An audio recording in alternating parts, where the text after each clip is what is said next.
the guy I was talking about, Benedict Cumberbatch, descendants from slave master family. His family owned slaves. They had him in a movie playing a slave master. That's not okay. Even in just fiction, they don't want on TV like that, in entertainment like that, stories of their suffering. Maybe what I'm about to say might be controversial, but I'm going to say it anyways. Ever wonder why we don't get back-to-back movies on the Holo as we do on slavery, the transatlantic slavery? It's like every year they must release something on the transatlantic slavery. I don't know why. It's really starting to get to me personally. I'm starting to feel like they live vicariously through these movies now, because like, what's the point? Why are we always getting these slave movies? Yeah, we have to tell these stories. We've told them. Like, make it stop. Like, it's enough. Here's something I've been thinking of, and I just thought I'd bring it here. There has to be a young filmmaker out there, any filmmaker, especially African filmmaker out there, who's trying to get his name out, who's trying to, you know, be known for what you're doing. Why don't you do a short film? And short film, maybe 10 minutes. It could be just 10 minutes. That way we can upload it on TikTok, spread it. A short film depicting people mining for diamonds and blood diamonds and blood gold. But instead of depicting African children doing it, mining it for it, let the people with the weapons, let the oppressors be black people and find young white children to do it. Ooh! Issa wants to cause problem. Issa wants to, even fictionally, they would not even, ooh! But I'm down with the idea though, for real. Like 100. Ooh, Ruby controversy. Yes.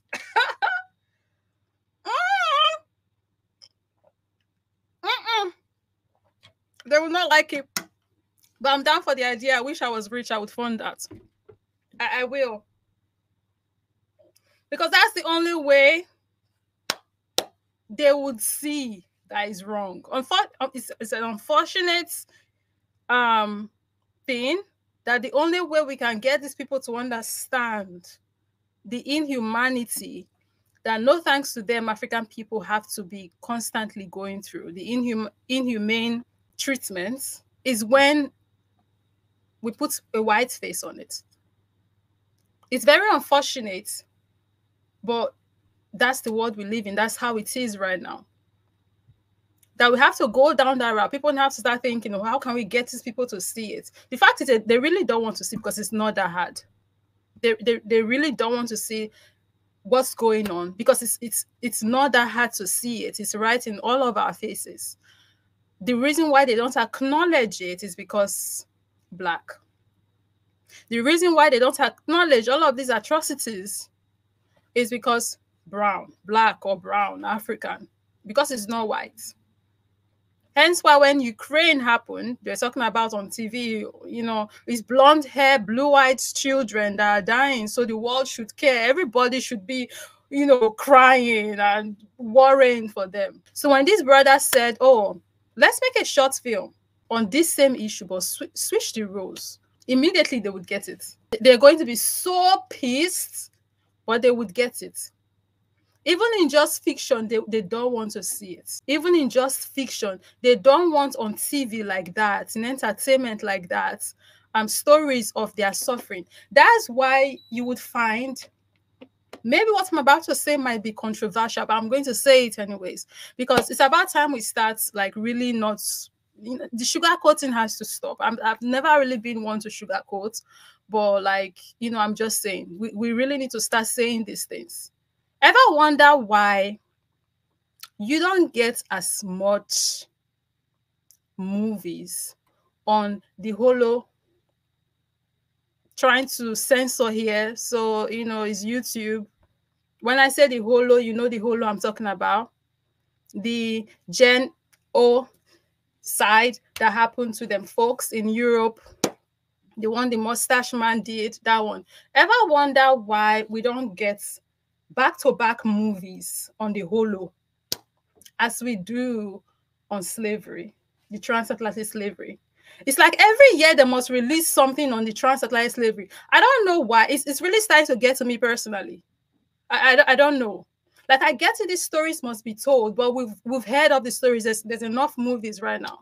But these people back to back to back to back to back to back to back, they are always releasing slave movies. And it's starting to give me, I'm starting to feel like they live vicariously through these movies now, because like, what's the point? Why are we always getting these slave movies where we have to now be watching Black people getting beat and flogged and dragged on a line with across the field by a horse, getting their skin peeled and injured? Like, why are they constantly putting those images in front of? It's as if I think this is a psychological thing that they are doing.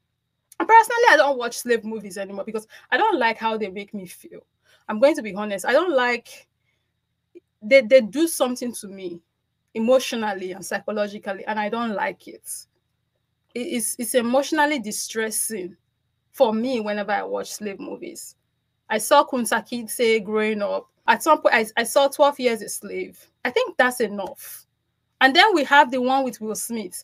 And then there is that other one, what's it called? Antebellum. And I'm like, why so much of that? I personally have not seen any Holo movie.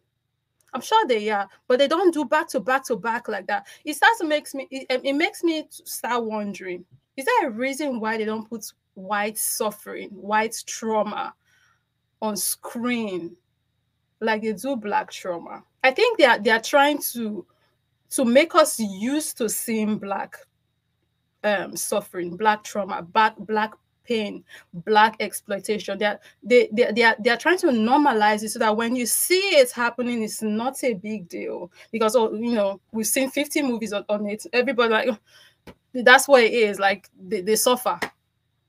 I think that's what it is. And also another way for them, you know, them Race to the Six folks that like to really look at these things, wish they were back then the ones doing it and all of that.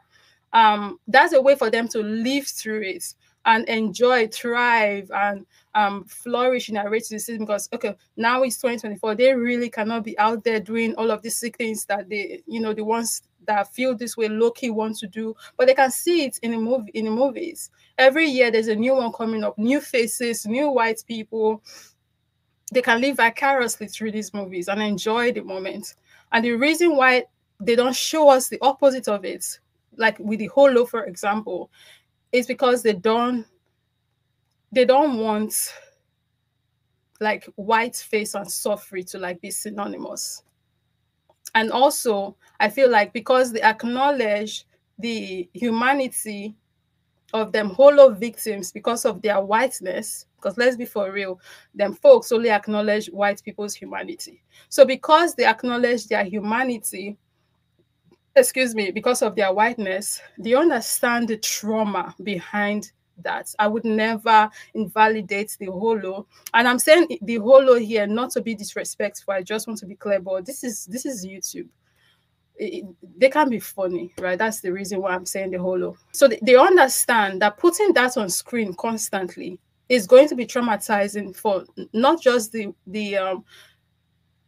survivors, because they are still survivors, right, that are alive, but also the descendants of these people. It's a traumatizing thing that they went through. So putting it on screen definitely is going to do something to these people. So they don't do that, but they do it for Black people. Lately, I've caught myself wondering why that is.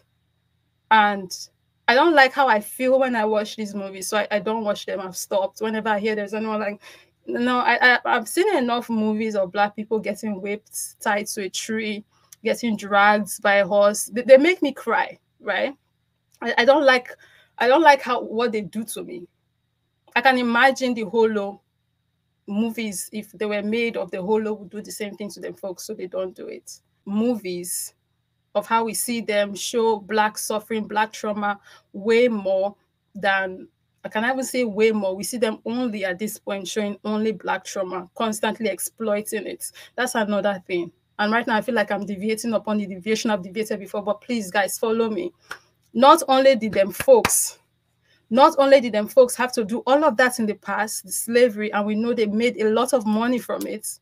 Now they can, in 2024 and the years before, make back to back to back to back movies on it and still continue to profit off of that insanity, off of that wickedness, off of that like demonic thing.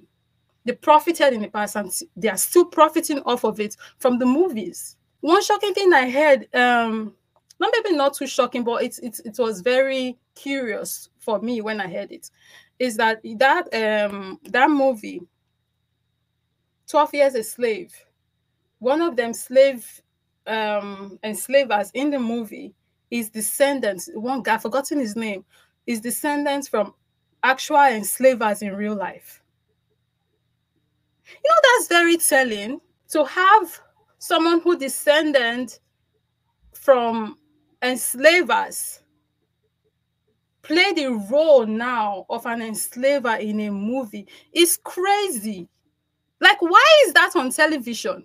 Why is that? Who agreed to that? Somebody saying in the comment, Benedict Cumberbatch has slave master relatives. I think that's the guy I'm talking about. Was it the one in 12 Years a Slave? Yeah. Yeah, I think the name is that's the guy. That's the guy I was talking about. Benedict Cumberbatch. Descendants from slave master family. His family owned slaves. And now we have him in a movie, or they have him, it wasn't me. They had him in a movie playing a slave master. And that's not okay. But conclusion, I'm not digging the slave movies anymore. I'm not digging it. We have enough. Yeah, we have to tell these stories. We've told them. Like, make it stop. Like, it's enough. It's enough. It's enough. It's. We get it. It's. I'm tired of seeing Black people getting flogged. I'm tired. Darlene X is saying it's not a coincidence that Benedict Cumberbatch, someone who is from a family that enslaved people, now in a movie in 12 Years a Slave playing an enslaver, is not a coincidence. And I agree that there's just something. And why did he even think that was a good idea? Who thought, well, why am I even asking this question of what is a good idea or a bad idea to them folks? Why am I bothering? But the point is, we don't see them folks they are very careful about their image on screen, in movies, documentaries, everything. They're very careful. They don't put image of them suffering, of their exploitation, of their trauma on TV. They don't monetize it. I think that's the right word. They don't monetize their pain. They don't put it so much back to back to back to back to back on your screen, so that the image of white people getting suffering does not become normalized. So that when something like, oh, the war in Ukraine happens, they can come on camera and scream, oh, it's white people suffering, and get into your subconscious, because you're not used to seeing white people suffering like that. It does something to you emotionally. So they don't want to standardize themselves as people who suffer. They reserve that image for the Black and the brown people, so that when over time people continue to back to back to back hear about their suffering, eventually people get desensitized, because now it's like a normal thing. That's everyday activity. Oh, you hear that people in Africa are suffering. They suffer, that's it. But when you hear that, oh, white people are suffering, like, that's new. Oh, I feel bad for them. You understand? Like, it's something they are doing. I'm struggling with the words here, but I think you guys, I hope people understand what I'm saying, or where I'm heading at, what I feel that I'm not being able to find the right words for. So when brother said, switch the rules for the movies, I think we should start doing that, because it seems like that's only when they get it, when they are the ones suffering. Like I said, if I have the money, I would fund this. For real, I will. I don't know. I'm just not feeling the slave movies anymore. But maybe it's just me. from the bottom of my heart believe if someone did that, made a documentary, not documentary, a short film, just exact same brutal conditions, everything, except this time you have the nice blonde, blue eye, you know, the ones the whites value the most, the young, blonde, blue-eyed white children. Let's get a bunch of girls, no boys, let's get a bunch of white girls, 8, 7, 8, 9 years old, in a short film, mining for diamonds, and then there's this black guy with a gun, it's like, hurry up, you know, with his accent, you know, just, I think if we did something like that and put it out there, honestly, I think within the year, the whole 6 months, the whole blood diamond thing, like, that's a way to curb. I mean, it's just an idea. Maybe it'll work or not, but I've been thinking like something like that would work. Isn't there a filmmaker out there, or is there someone who has done something like that? Send it to me. I'll post it on here. Like, just food for thought.